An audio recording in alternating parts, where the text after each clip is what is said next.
Alhamdulillah, Alhamdulillah kita bertemu lagi ya Ustaz. Assalamualaikum warahmatullahi wabarakatuh. Waalaikumsalam Waalaikumsalam warahmatullahi wabarakatuh. warahmatullahi wabarakatuh. Alhamdulillah, sallallahu ala sayyidina Muhammad wa ala alihi wa ashabihi ajmain amma ba'du. Sini kita masuk ke bab wakaf dan ibtida. Yang pertama, tentu saja pengertian wakaf. Kemudian pengertian ibtida. Wakaf itu adalah cara berhenti yang benar. Ibtida adalah cara memulai yang benar. Seperti itu. Jadi ketika kita berhenti terutama untuk mengambil nafas, nah ini disebut wakaf, berhenti sejenak, kemudian dilanjutkan lagi ke bacaannya, nah itu namanya ibtida. Nah, perlu diketahui Ustaz-Ustazah, di sini apa saja yang kita pelajari yaitu tempat yang boleh berhenti, kemudian tempat yang tidak boleh berhenti, kemudian cara memulai kembali bacaan dengan benar atau ibtida yang benar tadi. Nah, kedudukan wakaf dan ibtida. Sebenarnya wakaf dan ibtidak ini ya kalau dibilang masuk ke dalam ilmu tajwid itu tidak eh, dalam keindahan bacaan dan lain sebagainya, tapi sangat berkaitan terhadap ya cara membaca Al-Quran. Makanya para ulama tajwid pun memasukkan bab wakaf ibtidak ini ke dalam kitab mereka. Salah satunya adalah Imam Al-Jazari. Nih, kemudian wakaf juga dengan kita wakaf yang benar itu salah satunya adalah berpengaruh terhadap maknanya Ustaz. Jika kita wakafnya salah, juga bisa jadi maknanya salah. Maka perlu kita ketahui tempat mana saja yang diperbolehkan wakaf ataupun tidak. Di sini dan dilanjutkan keadaan wakaf yang diperbolehkan. Yang pertama adalah wakaf tam. Di sini adalah berhenti pada yuk,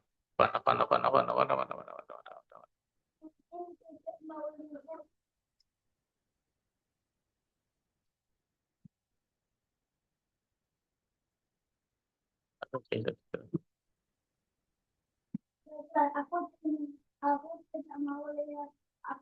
Aku akan sembunyi. ini adalah wakaf yang sempurna Ustaz. Jadi wakaf tam ini betul-betul menjadi tempat yang paling afdal, sangat dianjurkan untuk berhenti. Ini ciri-cirinya adalah merupakan akhir pembahasan, kemudian apa jika itu di akhir ayat maka sudah tidak ada lagi pembahasan di ayat berikutnya, atau di bahasa Indonesia bisa dibilang sebagai akhir paragraf. Ini wakaf tam dan sangat dianjurkan atau bahkan ada yang wajib untuk berhenti. Kemudian wakaf kafi ini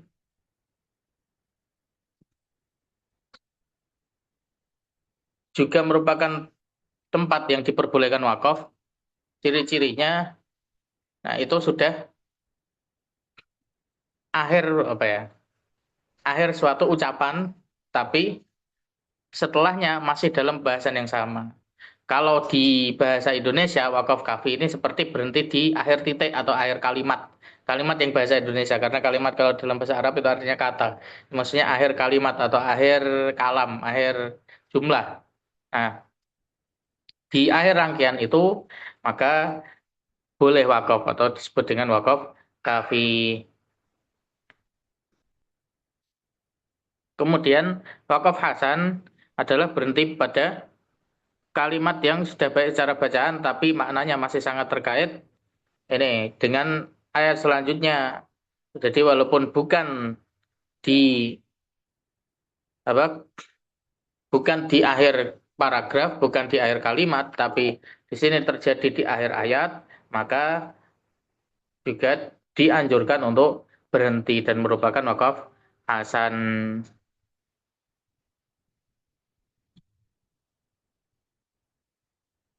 Ini pada ketiga wakaf ini membaca boleh memulai kembali ke dari kata berikutnya tanpa perlu mengulang kalimat atau beberapa kata sebelumnya. Itu ya diingat-ingat ada 3 wakof, wakof tam, kafi, hasan yang tiga-tiganya itu boleh berhenti di akhir paragraf atau akhir suatu cerita ketika di dalam Al-Quran yang ayat selanjutnya atau kalimat selanjutnya itu sudah tidak berhubungan lagi pembahasannya, kemudian di akhir kalimat walaupun masih dalam satu pembahasan tapi tidak dalam satu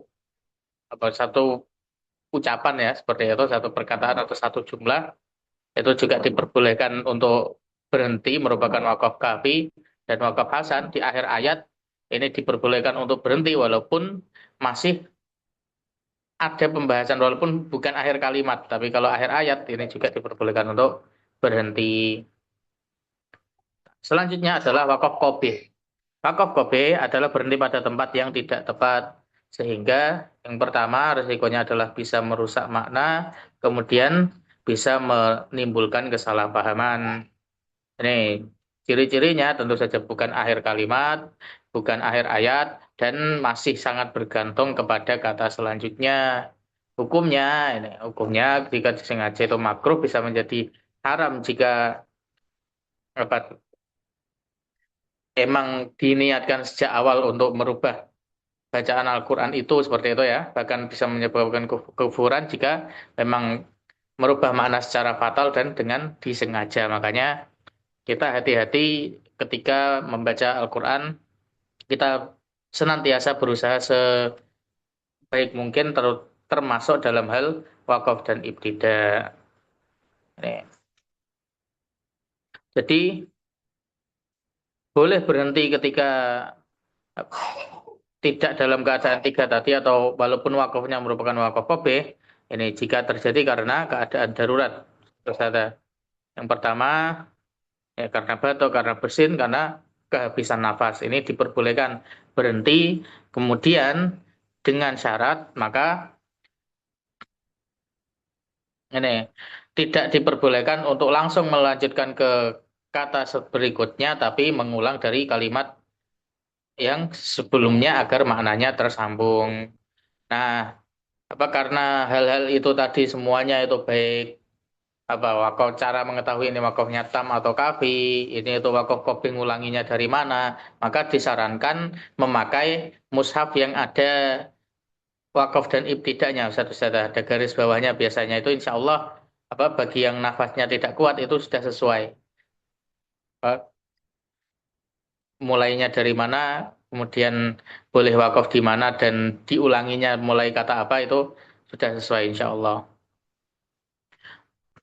Kemudian untuk kita, nah setidaknya ini satu saja jangan pernah walaupun kobe ya, walaupun kehabisan nafas berhenti itu di tengah-tengah kata yang belum selesai katanya. Contoh, misal apa? Bismillahirrahmanirrahim itu yang mudah ya, saudara ya. Nah kita berhentinya di Bismillah la I-nya belum selesai dibaca. La, nah, itu memotong kata dan itu sangat salah, saudara. Jangan sampai kita berhenti, walaupun karena kehabisan nafas, itu di tengah-tengah kata. Maka setidaknya itu di kata yang sudah selesai, misal kata yang agak panjang ya, haula, nah, itu ya harus diselesaikan sampai haula, bukan kemudian wakof. Jangan sampai agar apa ya, agar sebagai usaha kita agar makna dari Al-Quran itu tidak berubah Ustaz. Itu tentang pembahasan wakaf. Jadi kalau di mushaf itu Alhamdulillah sekarang walaupun bukan yang garis-garis bawah ada wakaf ibtidanya ya Ustaz. Tapi sekarang hampir semua mushaf itu sudah ada tandanya yang mim kecil di atas, itu tandanya wajib berhenti. Kemudian ada jim, itu boleh berhenti. Ada qaf, itu dianjurkan berhenti. Ada short lam, itu walaupun dianjurkan terus tapi diperbolehkan berhenti juga. Ada lam alif, di situ berarti tempat untuk wakaf kopih. Jika pengen berhenti di lam alif maka diulangi beberapa kata sebelumnya. Mudahnya memahaminya seperti itu ya Ustaz ya. Walaupun mungkin ada penjelasannya lebih lagi tentang simbol-simbol tersebut dan Insya Allah di semua mushaf Ustadzah mungkin ya itu sudah ada. Selanjutnya adalah sakta Ustadzah. Sakta itu tandanya bisa tanda tulisan sakta itu kecil, kadang sin doang kecil. Nah, itu adalah tempat berhenti, tapi berhenti di situ tidak dengan mengambil nafas. Jadi berhenti selama kurang lebih 2 rakaat. Ini ya. Dalam bacaan kita atau riwayat hafaz itu terdapat 4 sakta. Nah, kemudian untuk surat Al-Kahfi ini karena saktanya ada di akhir ayat, maka boleh mengambil nafas karena merupakan wakaf Hasan ya Ustaz. Ustaz. Adapun yang lainnya, nah cara berhentinya adalah tanpa mengambil nafas. Contoh, waqilaman roko itu ketika man itu tidak tidak sambil menarik nafas, tapi cukup berhenti saja tanpa menarik nafas. Waqilaman roko gitu pula. Kallabal rona ala dan seterusnya ini ada 4 yaitu pada tadi surat Al-Kahfi, surat Yasin ayat 52, Al-Qiyamah ayat 27 dan Al-Mutaffifin ayat 14. Catatannya ya, sakta tidak boleh mengambil nafas. Jika mengambil nafas maka ini hukumnya berubah menjadi wakaf biasa tidak sakta. Padahal sakta itu tanpa mengambil nafas. Itu dia pembahasan tentang wakaf, ibtidak dan sakta. Selanjutnya adalah kotok. Kotok ini mengakhiri bacaan. Mengakhiri bacaan ini maksudnya adalah mengakhiri total. Baik sementara maupun ya ditinggal lama lah. Artinya ketika kita sudah selesai bacanya pada saat duduk itu, nah ini yang dinamakan adalah kotok. Maka yang utama adalah di akhir ayat yang menyelesaikan suatu pembahasan atau yang disebut wakaf tam tadi dan tetap di akhir ayat. Atau mungkin cara mudahnya ya sudah ada tanda-tanda hizb, itu insya Allah paling aman sebagai tempat wakaf. Atau mungkin ada tanda lain yaitu makro ya. Nah, itu juga tanda pembahasan itu sudah selesai. Nah, mengakhirinya berarti di situ. Kemudian jika berhenti di tidak di akhir pembahasan, misal apa waktunya sudah selesai atau ketika kita menunggu iqomah sudah azan dan lain sebagainya, maka kita memilih untuk berhenti di akhir ayat. Tidak disarankan tidak menyelesaikan ayat itu terlebih dahulu. Masih di tengah-tengah ayat kita selesai. Itu jangan, tetap diselesaikan ayat tersebut. Setidaknya seperti itu cara mengakhiri bacaan kecuali dalam keadaan darurat atau satu kata. Misal ini kondisi darurat seperti kebakaran dan lain sebagainya, maka diperbolehkan ya berhenti walaupun tidak di akhir ayat. Tapi kita usahakan tetap dengan maksimal kita berhenti ya setidaknya di akhir ayat itu satu kata. Demikian pembahasan kita tentang wakaf dan ibtidah adalah dan soal insya Allah nanti di share ya satu kata. Kemudian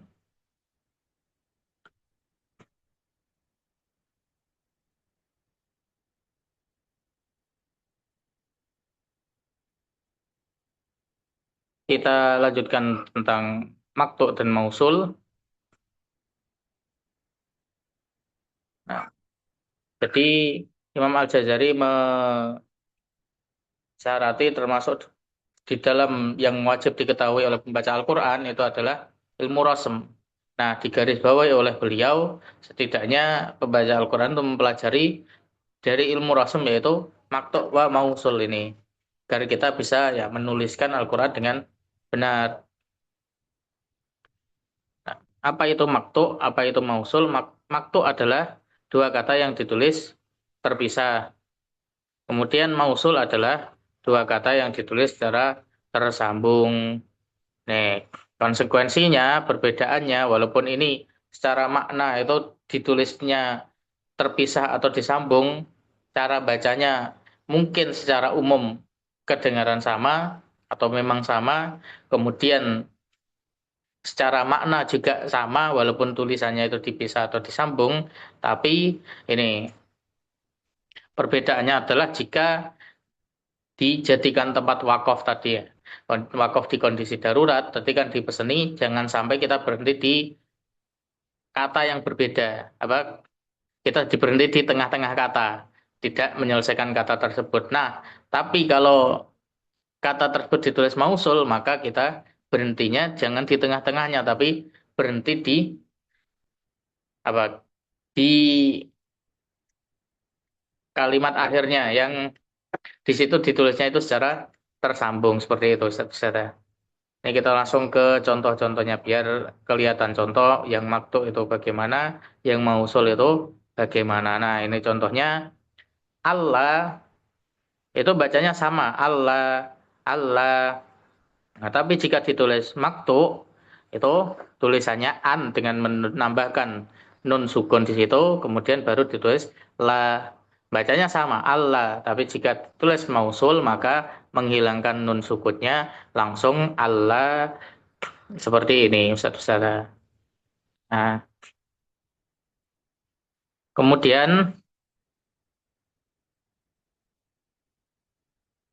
ini boleh wakaf, tidak boleh wakaf maksudnya apa untuk wakaf tadi ya hukumnya tetap kopeh tapi wakaf dalam keadaan darurat itu ya setidaknya kita tahu apa jika ini bacaannya itu makto atau terpisah maka boleh di antara dari salah satu kata itu bukan yang tersambung seperti itu Ustaz. Gimana ya gak susah jelasinnya tentang perbedaan wakafnya ini Ustaz. Tapi gambarannya ini sudah bisa dipahami ya insya Allah ya yang makto atau terpisah itu seperti apa yang mausul itu seperti apa. Kita lanjutkan. Nah, ini juga agar ketika kita menulis Al-Quran, nah ini ya, sangat penting sekali. Dalam artian kita itu tahu ini ditulisnya itu sebagai an, la, dan nunnya atau tidak. Saya sendiri belum menguasai ini Ustaz. Contoh-contohnya ini juga belum hafal, tapi ya di sini saya sampaikan saja. Kita belajar bersama-sama Ustaz. Jadi di sini ada 21 kaidah lafadz yang kita pelajari di sini itu berarti yang biasanya ditulis makto atau biasanya ditulis mausul tapi di beberapa tempat itu ditulis dengan keadaan yang lainnya dengan makto atau dengan mausul. Contohnya anla atau Allah bacanya ya sama Allah itu ditulis makto di 10 tempat. Di selain 10 tempat ini itu semuanya dibaca apa itu semuanya ditulis secara mausul. Nah, tempat-tempatnya adalah At-Taubah ayat 118, Hud ayat 14 dan 26, Yasin ayat 60, Al-Mumtahanah ayat 12, Al-Hajj ayat 26, Al-Qalam ayat 24, Ad-Dukhan ayat 19 dan Al-A'raf ayat 169 dan 105. Nah, ini nanti untuk mempersingkat dibaca sendiri ya, saudara silakan e-booknya sudah di share. Ini saya gambarannya secara singkat saja. Kemudian wa amma ini yang nomor 2 ditulis jika secara makto itu wa anma. Nah, itu secara umum ditulisnya secara mausul atau tersambung di ditulis makto di satu tempat.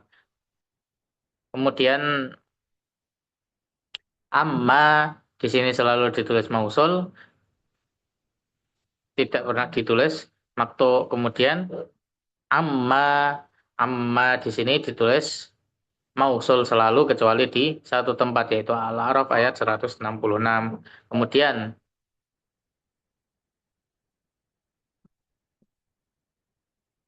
nomor 5 ini enggak ketulis Ustaz, mohon maaf. Nanti saya susulkan insya Allah. Nomor 6 adalah aman ya ditulis mausul biasanya ditulis makto di 4 tempat. Kemudian haitsuma di sini selain apa secara umum ditulis secara mausul, haitsuma jadi nyambung tulisannya, ditulis maktuk pada dua tempat. Kemudian alam itu hampir selalu ditulis mausul, ditulis maktuk di tiga tempat. Kemudian in nama itu ditulis maktuk di surat Al-An'am ayat 134. Selain itu ditulis mausul. Kemudian tadi in nama ya saya ini an nama ditulis secara mausul kecuali di dua tempat ini ditulis maktuk. Kemudian kulima saja itu ada khilaf di empat tempat ini di beberapa kiroat. Ada yang menuliskan secara maktuk, ada yang menuliskan secara mausul. Tapi secara umum selain itu ditulis dengan mausul. Kemudian bi sama sini juga ada khilaf di Al-Baqarah ayat 92. Nah, tapi secara umum ditulis maktuk, ditulis mausul di dua tempat. Kemudian fima pada saat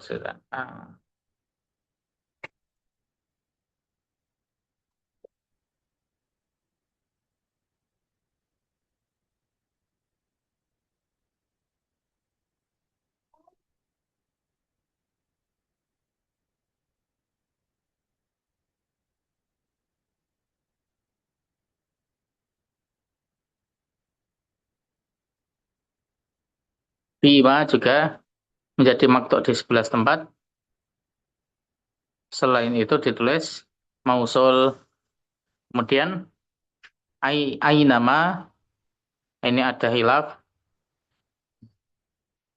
di surat Asy-Syu'ara ayat 92 dan Al-Ahzab ayat 61. Nah,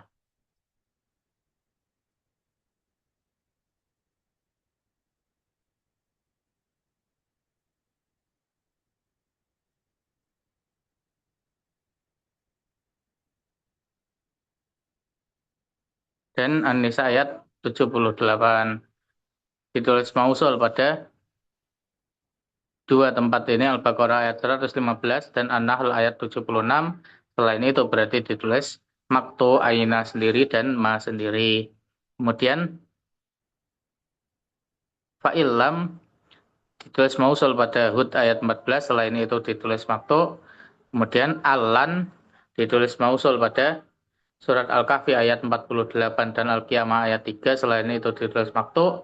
Kemudian kaila ditulis mausul pada empat tempat ini, selain itu ditulis secara maktu atau terpisah.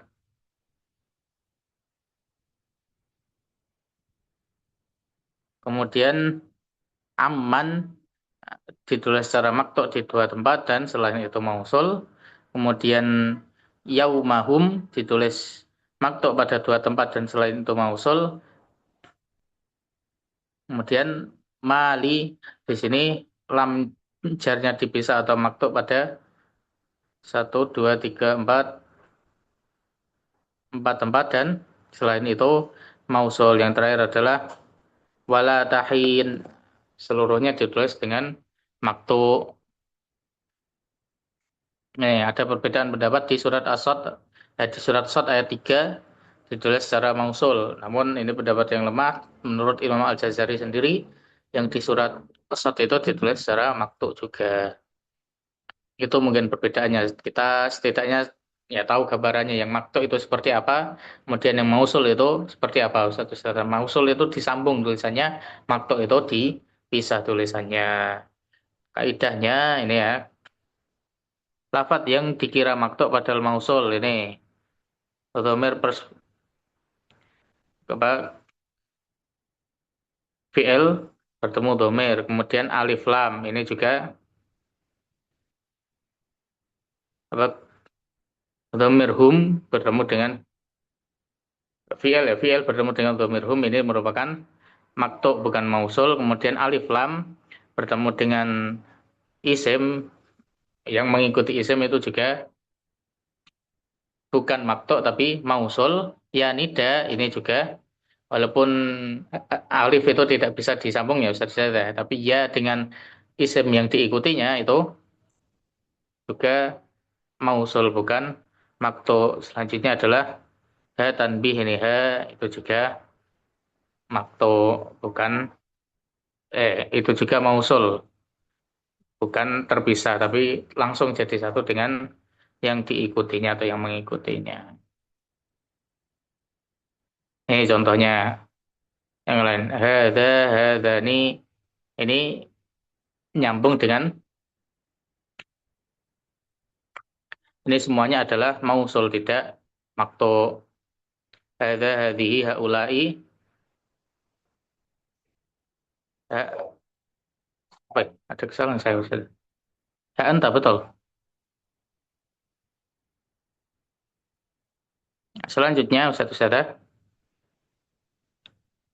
ini lam rokab tidak boleh wakaf di tengah lafaz. Ini contohnya adalah surat Yusuf. Asyra kaukaba. Nah, di sini bab 10 bintang ya. Nah, di sini tidak boleh wakaf di asyra saja, tapi diselesaikan di asyra kaukaba. Kemudian waw dan fa'atof ini juga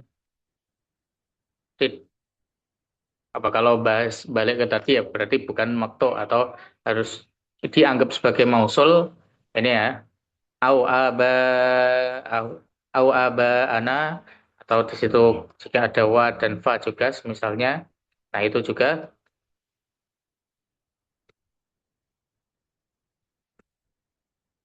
tidak tidak diperkenankan untuk dipotong seperti itu satu saja.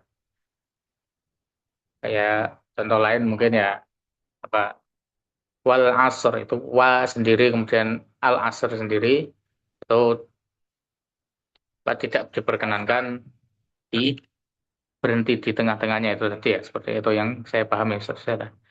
Mungkin hanya ini nanti insya Allah ada latihan soal yang di-share kembali untuk video malam ini ditunggu ya saudara ya. Insya Allah selalu direkam.